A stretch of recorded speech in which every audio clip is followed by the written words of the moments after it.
Attendez les collines, camarades. Sortez de la paille les fusils, la mitraille, les grenades. Oh, ouais, les tueurs à la balle ou au couteau, tuez vite. Oh, et saboteur, attention à ton fardeau dynamite. C'est nous qui brisons les barreaux des prisons pour nos frères. La haine à nos trous, c'est la faim qui nous pousse la misère. Sur l'augmentation du chômage, sur la désindustrialisation, sur la casse des emplois, sur la casse du pouvoir d'achat. C'est cela qui fait le lit du fascisme. L'extrême droite, il y a 20 ans, n'existait pas. S'il n'y a pas de chômage, il n'y a pas d'extrême droite. Il faut donc bien éradiquer le chômage, retrouver une politique de plein emploi, une politique du pouvoir d'achat, une politique industrielle qui fait de l'écologie la règle verte pour la nation et pour le monde. Et avec cela, on va éradiquer l'extrême droite. Et personne ne peut oublier ça aujourd'hui.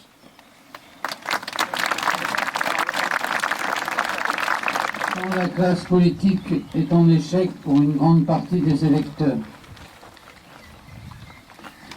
Le résultat du premier tour de ces élections est un vote protestataire qui languit depuis plusieurs années et qui s'est amplifié. Le visage politique de notre région a changé avec une grande partie d'un électorat qui a quitté les partis traditionnels pour le Front National ou le mouvement de Jean-Luc Mélenchon.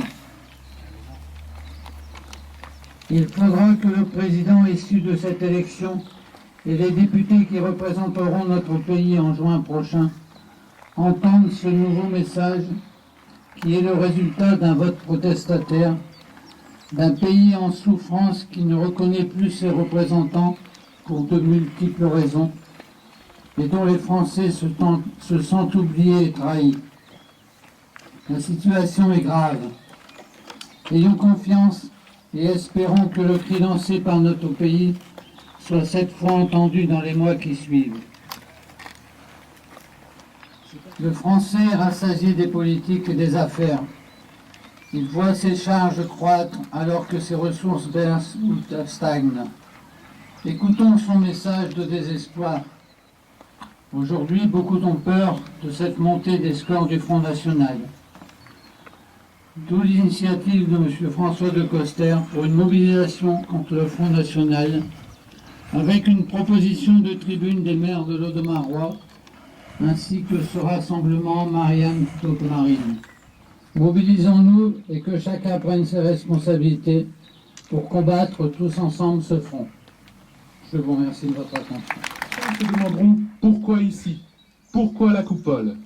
Eh bien, car elle est le symbole d'un douloureux passé.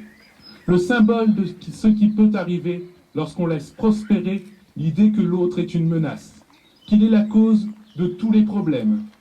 Lorsqu'on laisse le populisme et le nationalisme instrumentaliser la peur. Lorsqu'on croit ou que l'on se persuade qu'il ne peut y avoir qu'un seul chef, qu'une seule voix, qu'une seule idéologie, qu'une seule pensée ou qu'une seule culture. Elle est le symbole que même si cette idéologie accède au pouvoir par les urnes, comme c'était le cas en Allemagne en 1933, elle ne peut pas être compatible avec les valeurs de la République. Ce soir, alors qu'une personne volontiers révisionniste, voire nourrie de négationnisme, est en passe d'accéder à la fonction suprême, faisons barrage, tous ensemble, pour ne pas prendre le risque de vivre des heures si sombres. Vive la République! Vive la France! La présence de l'extrême droite au second tour d'une élection change la nature même d'une élection. Ce qui devient l'enjeu, ce ne sont plus les programmes, relégués au deuxième plan, mais ce sont les valeurs. C'est en ce sens que notre rassemblement était indispensable. Ici même, où nous nous étions rassemblés avant le deuxième tour des élections régionales en décembre 2015. Nous ne nous rassemblons pas pour soutenir les propositions économiques et sociales de tel ou tel candidat. Nous nous rassemblons car nous estimons que les valeurs de la République sont en danger. L'élection d'un chef de l'État qui tournerait le dos à ces valeurs est désormais non plus une hypothèse, mais une possibilité, pour la première fois de notre histoire. Pour autant, mon message ce soir n'a pas pour objectif de dire aux hommes et aux femmes de ce territoire ce qu'ils doivent faire. Il a au contraire pour ambition de réfléchir à ce qu'ensemble nous pouvons faire. C'est un appel aux consciences, à la responsabilité individuelle, dans les respects de tous les membres de la communauté nationale. Et les messages reçus depuis vendredi soir, de la part de ceux qui trouvent ce rassemblement honteux, inadmissible, qui auraient peut-être même voulu l'interdire s'ils en avaient déjà eu le pouvoir, les menaces, tout ceci illustre encore une fois où se situe l'intolérance et la fraternité. Voter dimanche prochain, c'est prendre chacun sa propre part dans le choix collectif. Les risques sont là, ils sont connus. Nul ne peut les ignorer et laisser aux autres la responsabilité de choisir. En décembre 2015, des hommes et des femmes de gauche ont voté au deuxième tour des élections régionales pour un adversaire politique au nom de la défense commune des valeurs de la République.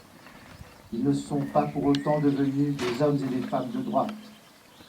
Ce rassemblement ce soir, c'est aussi celui de la diversité.